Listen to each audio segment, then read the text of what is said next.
So it's Dr. Laura, and this is my second in my I Have a Sore Hip series. So if you watched the first one, it explained a little bit about my situation. I thought this was a great time to explain to people I've had a sore hip and the 5 key components of what has really helped me transition. Is it perfect? No, but we are absolutely working towards better function in that hip. If you haven't watched that, go back and watch that. I couldn't sit for more than 20 minutes. I had to always stretch out. I felt like I wanted somebody to walk around doing trigger points in my glute. It was just very, very dysfunctional. Well, let's back up. When a spine doesn't move properly, we go forward. And we go forward like this. And that hip takes the brunt of the force. Normally, we have, in an ideal functioning spine, we have 2 muscles. We have front and back. The back ones hold us upright. These ones pull us forward.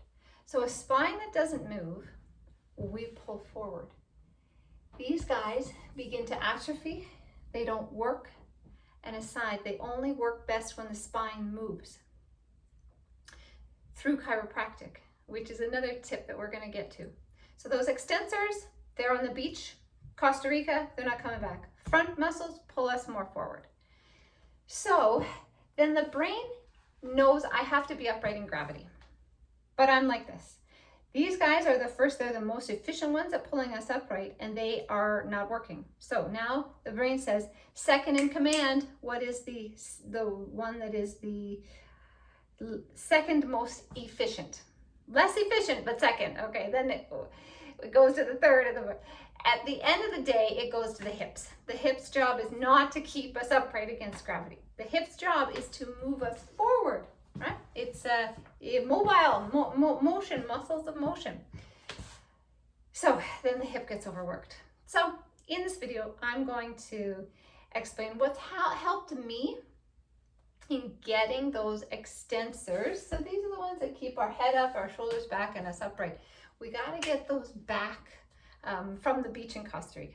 I am under regular chiropractic care. I am going to show you in another video what key adjustments I have received for my hip specifically, but also for that thoracic cage to help bring the shoulders back, get those muscles not strong like as Arnold, just engaged again, which means the fibers of those extensors actually working. So what we do is we find a wall, ideally one that does not have a chair rail, but this is what I have now. So my heels, I'm standing right tight against, okay? My heels are against the baseboard.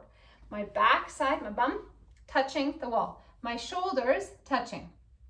My head touching.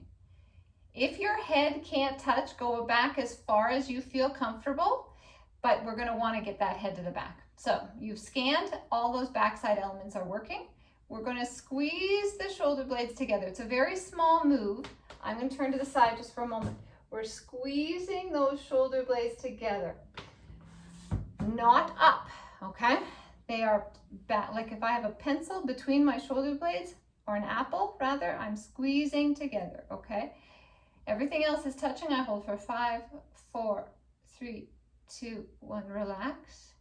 You can probably hardly see my shoulders moving, and that's ideal because they're still stuck against the wall. And we're going to squeeze back. And between the actions, I'm assessing, are all those backside elements touching? Okay. So I do that 10 times for 5 seconds. So 5, 4, 3, 2, 1, relax.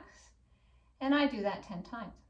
After that, still in this position, again, this is best done if you don't have a picture here, but this is what I have for right now. We're going to do arms up over the head. Okay, arms are coming up, biceps beside the ears, and their palms are touching the wall. Elevate slightly.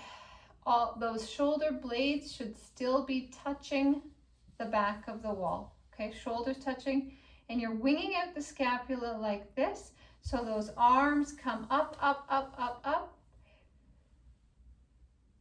Stretch up tall like a tree and come down. You can see I'm taking my time with these, not fast. So I do 5 of those.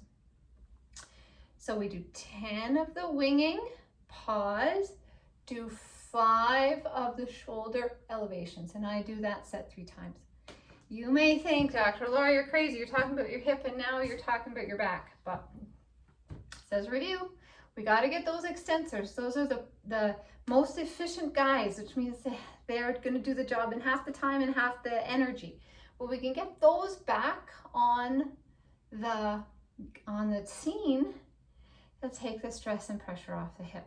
So remember, a spine that doesn't move is a spine that's in that body armoring, protection, stress, survival, pressure on the hips. So that's my second of the, so the first one was an introduction. This is the second with 2 exercises there to help with the hip. I'd love for you to try, see how they work for you, message me. I'm always here to help, but these are 2, so you do those twice a day. They have helped me. You have to do them religiously. Get a book on your phone, track it. Say, yes, I call them my stand-up straight exercises. Again, takes the working of the hip away. So tune in for the next tip in my 5-part series.